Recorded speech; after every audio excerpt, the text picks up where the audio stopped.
Yon, good morning, day 143 na natin rounds papawis. At saka ito nga, medyo puyat tayo at nangantoka. Nakadalawang kape tayo kagabi. At saka yan nga, syempre tuloy-tuloy pa rin yung ating papawis. Parang 3:40 na yata ako nakatulog, nangantoka. Kung ano-ano lang din pinagawa ko, gitara, ganyan. Nood ng kung ano-ano, syempre yung tungkol sa mga drums. Kailangan natin marami mapulot at saka sa mga magagaling talagang mga musikero. Tsaka yun nga, syempre mga nakakuha tayo ng mga idea. Ayan, napanood din natin yung mga interview kila Mr. C, Ryan Cayabyab, isa sa pinakamalupit na arranger at saka pianist. At marami talagang mga concert na tinutugtugan talaga si Mr. C, Mr. Ryan Cayabyab. At napaka-solid ng mga inputs na shinare niya o binigay niya talaga sa mga interview na ano niya, na atinan niya, nasagot niya. Ayun nga, syempre kailangan natin mga nanonood ng ganun para kahit paano may nakukuha tayo mga inputs. Tsaka yun nga, mga pinanood, mga influence niya raw, o ano yung discipline niya, at saka yung discipline na syempre yung pag-aaral niya. Ayun, basta maraming ganon. Panoorin nyo rin yung mga interview tungkol sa kanya. Tsaka kila Jaco Pastorius, kila Steve Gadd, yan, ayun, sa pinaka malupit na linear drum player. Talaga napakalupit ni Steve Gadd. Talagang napakasarap at saka legend na talaga sa pagdadrumsyon sa mga bata. Ayan, pwede natin panoorin nyo. Mga dati napapanood ko, Steve Smith, Steve Gadd, Dennis Chambers, sino pa ba? Yung drummer ng Matthew Band, basta para Matthew Band. Ano pa ba mga drummer? So yun lang, hindi naman ako masyado sa metal na drummer talaga eh. Talagang more on jazz or more on ayun nga, more on jazz din talaga, na more on blues, more on funky. Ayan ang mga na-influence natin. Medyo malata, medyo maano ako ngayon dahil nga puyat, sobrang. Kanina pa nga na parang nag-hallucinate na ako, kaya bigla ako napatigil. Kala ko may dumugo dito sa may hagdanan. Horror pa nung konti kinilubutan ako, pero wala naman. Ganun lang, syempre ayun nga, pag masyado kang puyat, ayan na yung energy mo, yung ganito. Pero syempre, kahit ganun nga, yung discipline natin na kahit anong mangyari, tutuloy pa rin natin yung drums papawis, yung pagsishare natin ng isang maliit na idea sa isang araw, o pagdidisiplina rin natin para sa sarili natin na makapaglabas ng combination ng mga group, makapag-share. Ayun lang naman yung dinidevelop ko sa sarili ko, dinidisiplina ko yung sarili ko na ma-record yung mga ganito. Kasi nga ayun nga, visual din ako na tao, gusto ko pa pinanonood. Hindi ako yung talagang yung palabasa.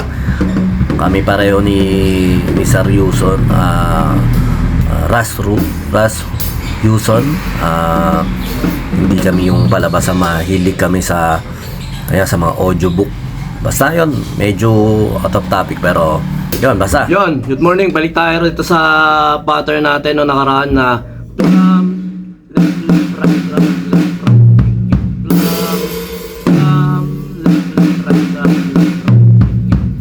tapos tatagdagan lang natin siya ng right, left, kick, right, okay.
Isang pinaka-basic na pattern lang natin na sana may napulot nyo yung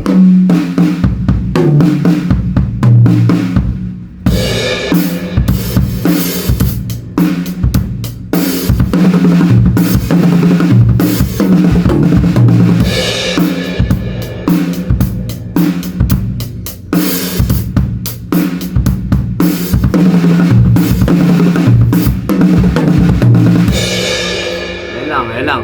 Thank you. Yun, muli maraming salamat sa mga nanonood, sa mga nagla-like, sa mga nagko-comment, sa mga nag-share, at saka sa mga nag-up. Maraming salamat sa inyo. Basta tuloy lang tayo, kaya natin to. Tuloy lang tayo sa pag-i-improve, sa pag-share ng mga idea. Yung mga napapasa natin idea nito, balang araw siguro makakalimutan na natin. Pero ang kahalagahan doon, na-i-video natin. Wala na makakalimot doon pag na-i-video na.